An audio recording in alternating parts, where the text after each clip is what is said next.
I'm allowed to have options, she said while sitting on another guy's lap. I got up and left the party without a word. Blocked her number from the Uber. She showed up at my apartment at 3 a.m. banging on the door. I didn't answer. She sat outside crying until sunrise. Hey viewers, before we move on to the video, please make sure to subscribe to the channel and hit the like button if you want to see more stories like this. Thanks. Emily and I met 2 years back at a mutual friend's barbecue. She was this vibrant, outgoing type, always the center of attention with her laugh that could light up a room. Me? I'm more the reliable guy in the background, making sure everyone's got a drink and the grill doesn't burn down. We clicked right away. She was going through a rough patch, fresh out of a bad breakup, and I was there for her. Listened to her vent about her ex, helped her move into a new place when she couldn't afford movers. I even covered her rent for a couple months when she lost her job at that boutique downtown. She said she was a free spirit, chasing gigs as a social media coordinator, but really, it was a lot of scrolling Instagram and dreaming big while I handled the practical stuff. I was loyal to a fault. Committed. I'd cancel plans with my buddies if she needed me, drive across town at midnight if she had a bad day. Flashback to last winter. She got hit with the flu, bad. I took time off work, brought her soup, meds, binge-watched her favorite shows even though I hated them. She'd tease me about being too nice, but I thought that's what love was, showing up. We talked about the future. Moving in together fully, we were semi-cohabiting at my apartment, maybe a trip to the coast. I wasn't pushing for marriage or anything, but I saw us building something real. She'd say things like, "You're my rock, Alex," and I believed it. But looking back, there were cracks. She'd go on these girls' nights that stretched into the wee hours, coming home smelling like smoke and excuses. I'd ask casually, and she'd snap, "I need space, Alex. You're smothering me." Emotional abandonment, I guess you'd call it. She'd compare me to other guys subtly. Jake from work is so adventurous, always planning spontaneous trips. Jake. Yeah, he was her co-worker at some startup, the kind of guy who posts gym selfies and talks about crypto like it's his religion. I didn't think much of it at first. Jealousy isn't my style. But it built up, this feeling like I was her safety net while she window shopped for excitement. Fast forward to the party. It was at our friend Mike's house, a casual thing. Beers, music, maybe 20 people. Emily had been distant all week, glued to her phone, but she insisted we go together. It'll be fun, she said. We get there, and right away, she's off mingling while I grab us drinks. I spot her across the room, laughing with Jake. No big deal, right? But then she's touching his arm, leaning in too close. My stomach twists, but I play it cool, chat with Mike about work. An hour in, I look over, and there she is, sitting on Jake's lap like it's the most natural thing. He's got his hand on her thigh, and they're whispering. People are noticing, shooting me glances. I feel my face heat up, but I don't storm over. Instead, I walk up quietly, set her drink down on the table next to them. She looks up, smirks a little, like she's been waiting for this. "Emily, what's going on?" I ask, keeping my voice even. No yelling, no scene. She rolls her eyes, doesn't even get off his lap. "Oh, come on, Alex. Don't be dramatic. I'm allowed to have options. You're always so predictable." Jake here gets it. He lives in the moment. Jake chuckles, doesn't even acknowledge me. "Yeah, man, lighten up." Her words hit like a slap. Options. After everything? She keeps going, twisting the knife. "We've been together 2 years, but honestly, you hold me back. I need someone who challenges me, not just pays the bills. Monogamy is so outdated anyway. I thought you were cool with me exploring." I never said that. Never even hinted. But there she was, justifying it all with this smug, dismissive tone, like I was the one being unreasonable. "You're sweet, Alex, but sweet isn't enough anymore." Jake and we click. "You should find someone more your speed." The room feels smaller, eyes on us. Humiliation burns, but I don't beg or argue. What's the point? I nod once. "Okay then." That's all I say. Turn around, grab my jacket, and walk out the door. No outburst, no tears. Just detachment. In the Uber home, my phone buzzes nonstop. Text from her. "Wait, are you seriously leaving? Grow up, Alex." Then, "This is why no one takes you seriously. You run away." Twisted logic, flipping it on me. I stare at the screen, heart pounding, then block her number. Simple as that. The city lights blur by, and I let the silence sink in. Why me? What did I do to deserve this? Flashback hits. The time I surprised her with tickets to that concert she wanted, only for her to bail last minute for a work thing with Jake. Sacrifices I made, thinking it built us stronger. Now, it all felt like a joke on me. I get back to my apartment, pour a drink, sit on the couch in the dark. Confusion swirls. Did I miss the signs? Was I too blind? But under it, a quiet resolve starts forming. No more.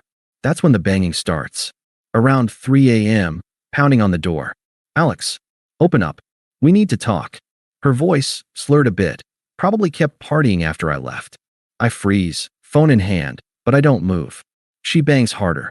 Come on, I didn't mean it like that. Jake was just fun. You're overreacting. I hear her slide down the door, sobbing. Please, Alex. I'm sorry. Let me in. The cries echo in the hallway, raw and desperate. Part of me, the old me, wants to open it, comfort her like always. But I think of her on his lap, her words slicing me open in front of everyone. No. I turn off the light, go to bed, let her sit with it. By sunrise, the noise stops. I peek through the peephole. She's gone, left a crumpled note. Call me. We can fix this. I crumple it too, toss it in the trash. That morning, I change the locks, just in case. Pack up her stuff that's scattered around. Clothes, makeup, that necklace I gave her, and box it in the closet. No rush to return it. I call in sick to work, spend the day alone. Not wallowing. Exactly, more like processing. The unfairness gnaws. I gave everything, and she treated me like a backup. But yelling wouldn't change it. Begging? Hell no. Detaching was my only move. Over the next few days, the silence is deafening.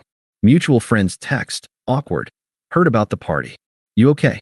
I keep it brief. Yeah, moving on. No bad-mouthing her. That's not me.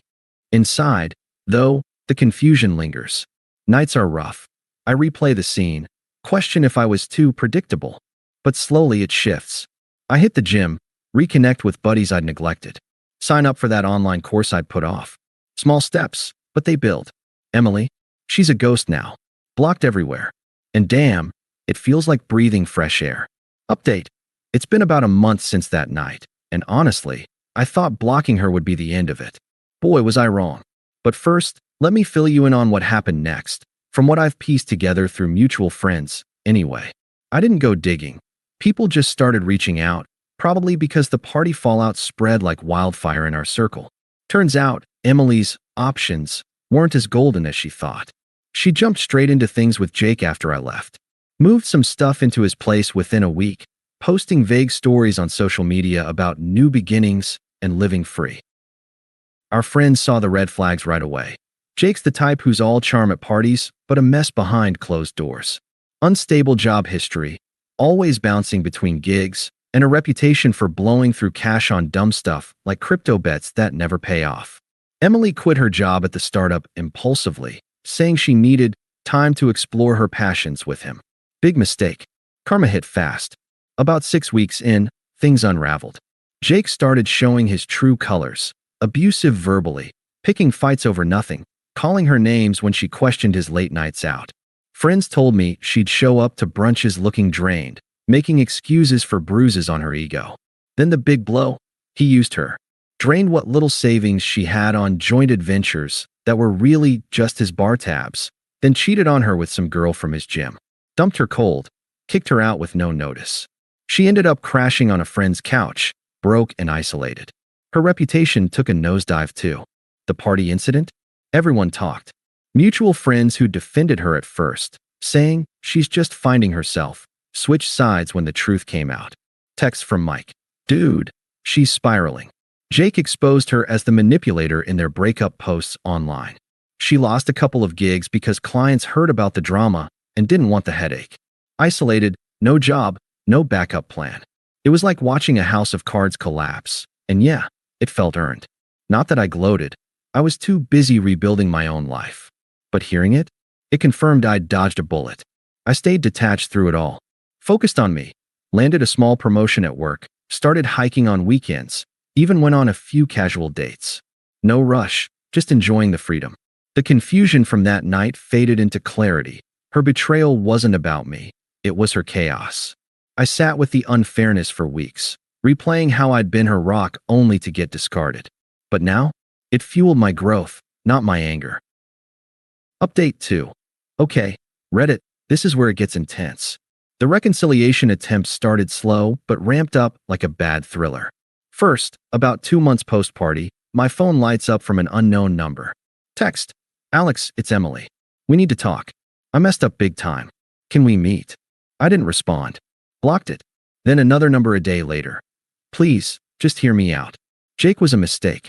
You're the only one who ever really cared. I ignored that too. But she escalated. Call started, voicemails piling up. Alex, pick up. I know you're there. I was stupid, okay? Options. That was dumb. I need you back in my life. Her voice cracked, desperate, like she expected me to cave like before. Still, nothing from me. Then her friends got involved. One messaged, hey, Emily's really hurting. You should talk to her. She regrets everything. Toxic, right? Pushing like it was my job to fix her mess. Her family jumped in next.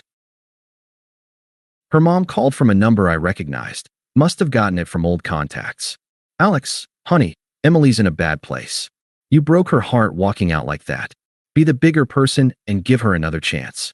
The hypocrisy floored me. Broke her heart. After she humiliated me publicly? I kept it short. Mrs. Thompson, we're done. Please don't call again. Blocked. Emily's attempts got more frantic. A week later, email. Alex, I'm sorry for everything. Jake abused me. Left me with nothing. I realize now you were my safe place. Let's start over. I'll change. Desperation dripping from every word. I didn't reply. Then she showed up at my work lobby one afternoon, waiting with puffy eyes. Security buzzed me. I told them to send her away. That night, more texts from yet another number. Why are you ignoring me?